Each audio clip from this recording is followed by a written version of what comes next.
party is meeting to nail down the Republican Party platform, but right now everyone wants to know, who will Trump pick to be his vice presidential nominee?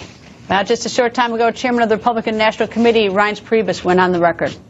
Mr. Chairman, nice to see you, sir. Hey, Greta. So can I squeeze out of you any information as to when Donald Trump is going to make his announcement as vice president? Well, he's working hard on it, and the family's meeting and talking, and he's been, just really thinking about what would be best for him, and, it's a personal decision, and I think that he's going to make the right one, and obviously we're going to run out of time, right, because next Wednesday night is when the big speech is for vice president, so it'll happen pretty soon. I'm obviously stating something that everybody knows. And obviously, I'm not getting an answer to my question. I got it, but at least I tried. Okay, the Republican platform, they've added a wall to it, a wall that Donald Trump talks about. What do you think about that? Well, whether it's a fence or a wall, for years and years the platforms included the border fence, which Congress passed in 2006 but never actually funded. So the idea of a border fence has been in our platform for many, many years, and just changing the word from fence to wall is what they did, and maybe it was a little hat tip to Donald Trump on that issue, and that's fine. It's something that the party's had in the platform for a long time. All right, but it doesn't say who's going to pay for it, so you didn't totally tip your hat to the Republican Rules Committee. They didn't say Mexico was going to pay for it. That's for Donald Trump to get done.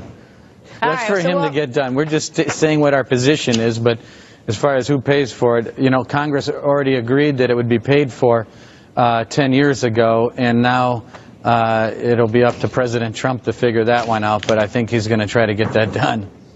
All right, so today the big news also that Senator Bernie Sanders has finally endorsed Secretary of State Hillary Clinton. Donald Trump had two tweets. One said Bernie Sanders endorsing crooked Hillary Clinton is like Occupy Wall Street endorsing Goldman Sachs. And he also said to all the Bernie voters who want to stop bad trade deals. He also said to all the Bernie voters who want to stop bad trade deals and global special interests, we welcome you with open arms. People first. So, your thoughts on this endorsement today? Well, that first tweet I thought was pretty good. It is sort of a double-edged sword. On one hand, Hillary Clinton wants to show unity, but she's got to show unity with a devout socialist from Vermont. I'm not sure how that's going to work out. I don't think Hillary moving to the left is good on a general election move for her. So look, I think it's a double-edged sword. I think Hillary's got bigger problems. The problem she has is people think that she's dishonest. Comey basically laid out the path of lies that she's been living, and you see it in the polling. She just can't move up, and Donald Trump getting more consistent, and the last month I think he's been much better, and reading from the teleprompter has been great. He's getting high marks. Polling today in battleground states shows that he's doing better as well, and she's just sort of stuck. So it's important to know where her flat line is, and to know that Donald Trump is making up ground.